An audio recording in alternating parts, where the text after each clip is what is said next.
crank it up to 11 because our world is about to be turned upside down again. That's right, the second season of breakout horror series Stranger Things arrives on Netflix October 27th. But before we get into the new characters and monsters, The Hollywood Reporter's Josh Wigler is prepping us with 11 things, an appropriate number, we need to know before we head into season 2. Let's start refreshing our memories by diving into a few right now. Plus, we'll tell you what THR critic Daniel Feinberg has to say about season 2. He's actually seen the whole thing already, and we don't hate him at all for that. The series begins in 1983 in Hawkins, Indiana, where nothing exciting really happens. Oh wait, there are these cracks in the fabric of existence that lead to another dimension, a dark shadow universe called the Upside Down. Oh, and there's an evil monster, aka the Demogorgon there, which makes it unfortunate that a boy named Will Byers ends up trapped in the Upside Down, which draws in his BFFs Mike, Lucas, and Dustin, who are determined to rescue him. Enter 11, a young girl who just escaped from the nearby Hawkins National Laboratory.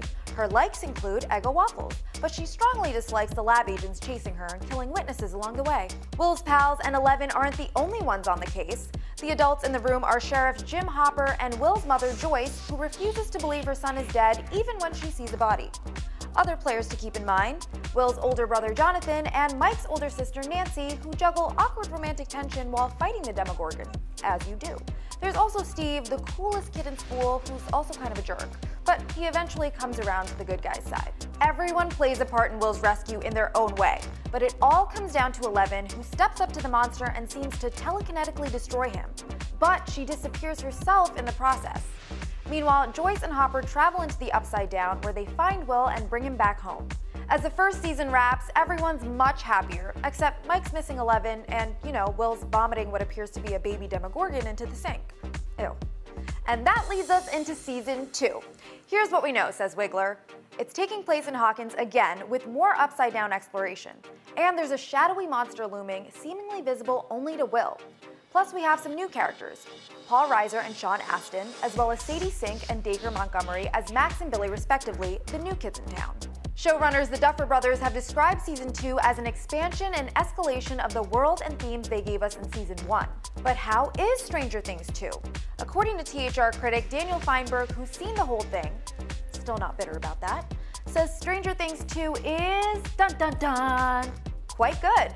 And he says it's largely satisfying as long as you keep your expectations in check. We'll try, Feinberg. We'll try. He goes on to point out, the Duffer Brothers fall into very few traps of self-importance or self-awareness, and they deliver a second season with an expanded assortment of 80s influences, an expanded cast of instantly embraceable characters, and some expanded Stranger Things mythology without the bloat that inevitably dooms sequels. Speaking of those 80s influences, the critic tells us this season contains overt nods to Gremlins and particularly Aliens, with Reiser's presence and at least one direct dialogue quote.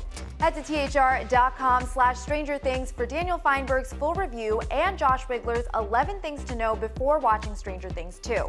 Plus a ton more from Wigler as the week goes on, including interviews, theories, and deep dives. But first, head to the comments and let us know what you're looking forward to most in the second season. For The Hollywood Reporter News, I'm Neha Joy.